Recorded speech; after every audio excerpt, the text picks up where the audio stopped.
Hey guys, we're here with Endless Upkeep here. I'm Acespartan. ThatTeamHero. Aquasniper. And with the pre-release for Gatecrash coming up, we're here going to talk about our predictions, speculations about each guild, constructed play, limited play, and just how we feel about Gatecrash overall. So let's get into it. I do like Dimir, but I think they do suck in Gatecrash. Their milling's cool and limited. That's why I'm probably gonna go with them because the mill. But the cipher stuff's really cool, but it's kind of lame at the same time. Most of the spells cost 4, I believe, so it's kind of a lot already. So you have to like plop down a creature, then turn for a cipher spell. I'll turn after that a cipher spell and 1 mana worth. Nothing shows up, but they're not that strong, I don't think, and the creature base is kind of lame. So. All right, for all you players thinking about playing Paranoid Delusions, the one that mills 3 every time your creature hits, it's a trap, guys. If your creature's hitting for that much, in limited or even in constructed, I mean, aren't you just better off playing the +2/+2 and give the creature flying, or like just an aura, just a pump aura? You're better off giving your creature an aura that deals more damage than giving him an ability to mill 3 every time he hits, because essentially you have to hit like your 10. opponent will die before the Yeah, your opponent's gonna die before you mill him out. So I think their one sleeper though is their enforcer, the guy that every time you the promo. the promo is really good, guys. Yeah. It's good on the offensive. It's good on the defensive, because on the offensive, every time he casts a spell, he's gonna get bigger, and he's a clock. Every time on the defensive, every time he casts a spell, he's gonna get bigger. So therefore, he's gonna be able to block better, and eventually, he's gonna be able to mill him out. So he works on like I said, he works on the front and the backs. I think that guy's one of the better spells. Yeah. Mm-hmm. And thankfully, if you happen to be Dimir in your pre-release, it's a good enforcer to have. It's significantly better than the Boros one. You're guaranteed to get him, so you can actually try to build a control deck around this guy. A couple cheap spells here and there, and just sandbag your cheap spells, so when you cast this guy and you get to untap, you Mind Funeral for like 3. Yeah, like Dimir, I can see it. Like it's gonna happen when you're gonna get, either it's gonna happen to you, or you might see something happen to someone else. Someone's gonna get milled out. Like there's enough mill that it'll happen. Whether it's strong enough, that's always the hard part, because Dimir doesn't really seem too much like the controlling guild. That's more Orzhov. Well, Dimir has some creatures that come into play the mill, and then the cipher. The only one that really seems like really good is the Hands of Binding. Keep their stuff tapped down, and then the Plague, the Undercity Plague. That one's ridiculous. Especially if you do it twice in a turn. Play it. You do mini pox every time. That's gonna be crazy. Yeah, you can play out your opponent. I can see that happening. Also, for all the EDH players, I think they're the Guild Lord, the Guild Leader. I think that guy's a really good EDH player. Oh, so if you happen to get him foil, I think he's a good foil to keep, because he's everything blue black wants in an EDH deck. So yeah, he's fun. So he's gonna be fun. He's really cool. Yeah, Something dies, he becomes it. Yeah, that's crazy. I think Dimir Unlimited, I think they're gonna play more like the Izzet from Return to Ravnica. It's gonna be based on like combat combo, they called it. Like how you do a little trick here and there, a little trick, you start whittling down your opponent, and then you play a big spell, and before you know it, you go teleportal and you kill your opponent. So I think it's gonna be more of the wonky. Of the wonky guild, so yeah, Dimir is the Izzet. Yeah, set. it's gonna, Dimir is the Izzet of the set. It's gonna take a while. It's gonna take a while for people to learn how to draft and how to build a proper Dimir deck. Yeah, the other cipher spell was the 2-drop that taps something down. Yeah, Hands of Binding. Yeah, that one's another good one, but I could compare it to Inaction Injunction. Yeah, it's a good card, but it's seen play, I don't think. Turns a guy into a Frost Titan, so Yeah. turns a guy into a Frost Titan, guys. And when the meta, Frost Titan was good when people were playing big creatures. So if people are starting to play big creatures, you want to be turning your guys into Frost Titan, and that guy is Invisible Star. It's gonna be good. It's gonna be a good Yeah.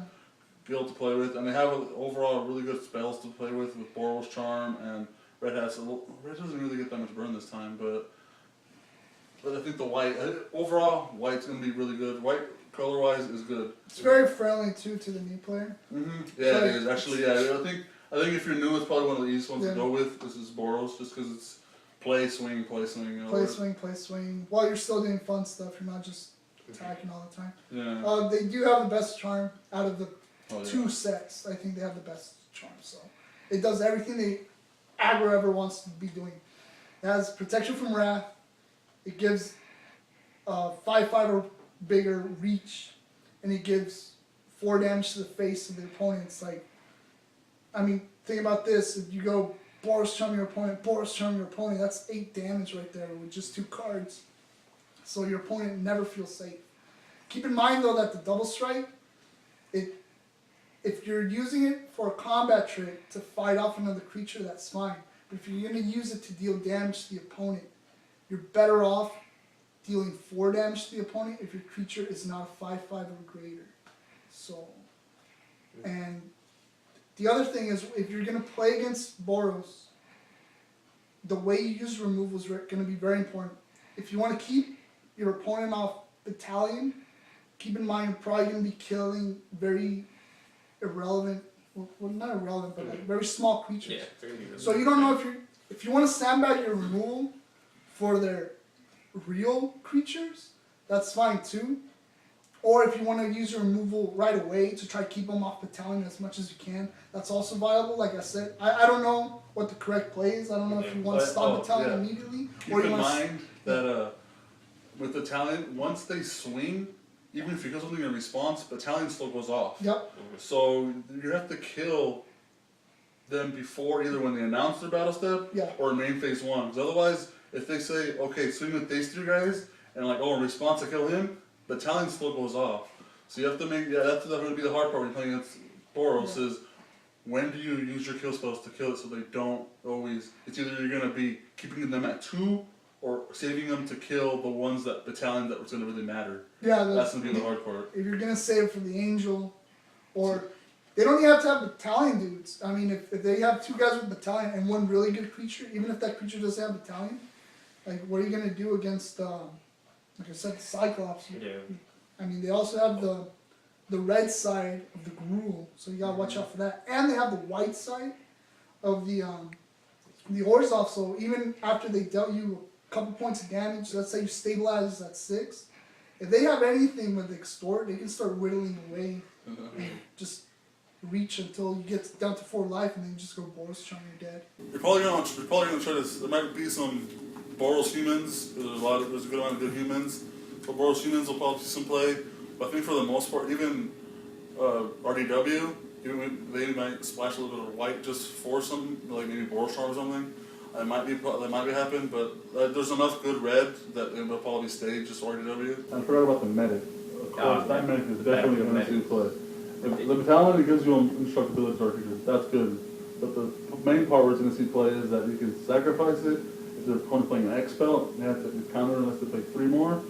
With so much, with the fact that all the guilds in this set got an X cycle, and with Speaker of Relations seeing so much play, and if you have Talia turn 2, I mean, X spells are going to be control is going to be it's going to be hard to play. That's good though. Boros has the tools to be the most aggressive color combination in standard. But I don't know, it's just, they do have the best charm. I mean, a turn 4 play wouldn't be uncommon to see, hey, for my turn 4 I'm going to play 2 Boros charm. That's 8 damage.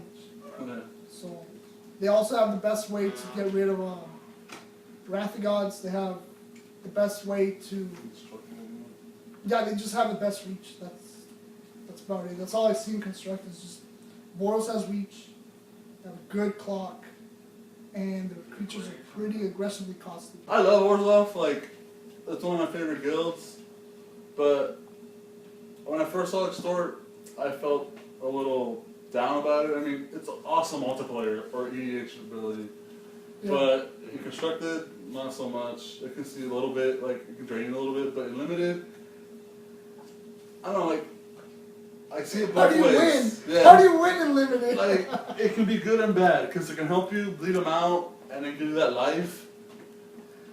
But, I'm still going with it though. Like, it's still going to be able to give you that advantage of life to your opponent. Like, especially when you're playing against these really aggro things, you can live long enough. But extort itself, I'm not sure about. Like, I'm going. One of the reasons I'm going is for that throw. The promo is okay. He has a good, decent body, Yeah. but he also fetches you stuff back from the graveyard, so you can extort some more. And I like that Orzhov has a lot of their guys have good defense, big defense, so that you can defend against these aggro battalion and blood rush They guys. seem to be the control. They're the control they're the controlling guild. And I know I don't normally play control. I'm normally kind of a mid-range kind of guy, but I just love the Orzhov and I love lifelink. So I think it's a deck where it can hold itself, live long enough past these aggro decks and drain them to death. Oh, and yeah, especially that enchantment, the gift of the Orzhov, that's an insanely good aura. 1+1/+1, lifelink, and flying. And hybrid.